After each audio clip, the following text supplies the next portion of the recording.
प्रदेश के अन्य जिलों के साथ साथ राजधानी भोपाल में भी नगरीय निकाय चुनाव के लिए आरक्षण की प्रक्रिया को अंतिम रूप दे दिया गया।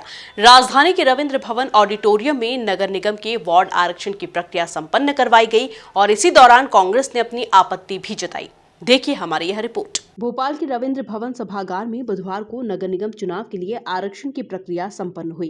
कलेक्टर अविनाश लवानिया और निगमायुक्त केवीएस चौधरी कोलसानी की मौजूदगी में निगम अधिकारियों ने आरक्षण की प्रक्रिया पूरी कराई। हालांकि इस दौरान कांग्रेस के वरिष्ठ नेता जेपी धनोपिया ने खड़े होकर प्रक्रिया पर कई सवाल भी उठाए और कलेक्टर लवानिया से प्रक्रिया के बारे में भी पूछा। इससे कुछ देर के लिए कार्यवाही बाधित भी हुई। उन्होंने कहा कि प्रशासन ने ओबीसी के वार्ड कम कर उनके हितों पर कुठाराघात किया है। माननीय उच्चतम न्यायालय के आदेश के बाद मध्य प्रदेश में नगरीय निकाय के पंचायतों के चुनाव की प्रक्रिया प्रारंभ होना है, जिसकी कार्रवाई चल रही है।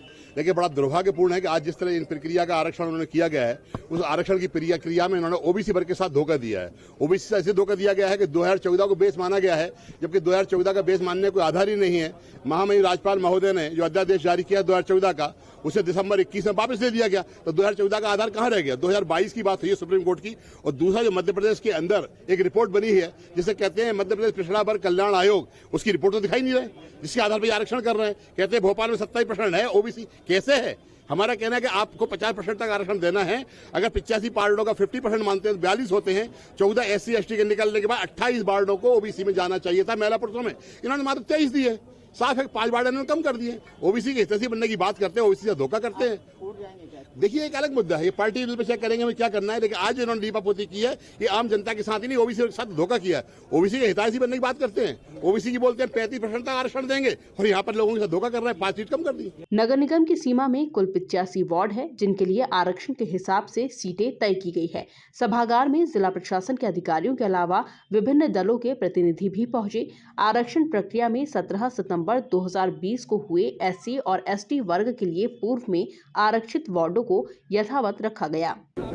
देखिए बड़े हर्ष का विषय है कि बहुत ही शांतिपूर्वक तरीके से बिना किसी विवाद के पूर्णतः निर्विवाद भोपाल नगरीय क्षेत्र के आरक्षण की प्रक्रिया आज यहाँ संपन्न हुई।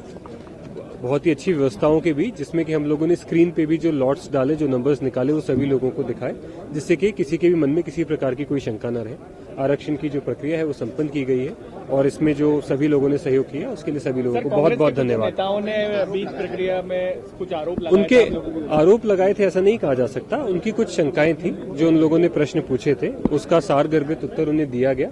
प्रक्रियात्मक जो चीजें हैं वो उन्हें समझाई गई, जिसके बाद उन लोगों ने भी पूरे समय यहाँ बैठ के उस प्रक्रिया में हिस्सा लिया और उस पूरी प्रक्रिया को संपन्न कराया। महापौर के आरक्षण के लिए यथावत रहेगा। आरक्षण प्रक्रिया के दौरान पिछले चुनाव के दौरान जहां महिलाओं के लिए आरक्षित सीटों को चक्रा अनुक्रम के अनुसार रोटेट किया गया, तो वहीं अब आरक्षण प्रक्रिया के बाद कांग्रेस और बीजेपी के नेताओं ने एक दूसरे पर जवाबी राजनीतिक हमले भी शुरू कर दिए। देखिए जिस तरीके से ओबीसी का आरक्षण 21 से 23% करा गया, जो न्यायालय का निर्णय था उसका स्वीकार करते हैं। लेकिन जिन 21 वार्डों को पहले अलग हटाया गया और प्रशासन द्वारा सही मेरे ख्याल से नीतिगत निर्णय नहीं लिया गया, पक्षपात किया गया, 21 पहले उठाकर और फिर उनको महिलाओं में मिक्स किया गया। 2015 के अगर आरक्षण देखे जाएं तो पहले सामूहिक अनुसूचित जाति जनजाति के आरक्षण को अलग कर और इस बार ओबीसी के अलग कर जो 50 वार्ड हुआ करते थे, जो मेरे ख्याल से 65 वार्ड थे, उनकी लॉटरी निकालनी थी, लेकिन 50 वार्ड की लॉटरी निकाली है। इस पर जेपी धनोपिया ने और जिला कांग्रेस कमेटी ने आपत्ति दर्ज कराई है। निश्चित तौर पे हम निर्वाचन को भी कल शिकायत करेंगे। बड़ी है, कम नहीं हुई है और इसलिए उनका ये कहना गलत है कि कम हो गई है।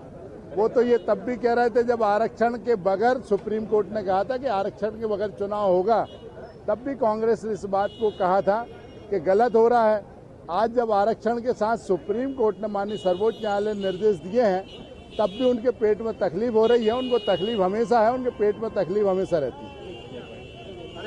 बहरहाल अब नगर सरकार बनाने के लिए कवायदें शुरू हो चुकी है। ऐसे में अब दावेदारों की भीड़ भी राजनीतिक दलों के कार्यालय पर उमड़ना शुरू हो जाएगी, क्योंकि आज के बाद चुनावी बिगुल का आगाज जो हो चुका है। Bureau report, MP news, Bhopal.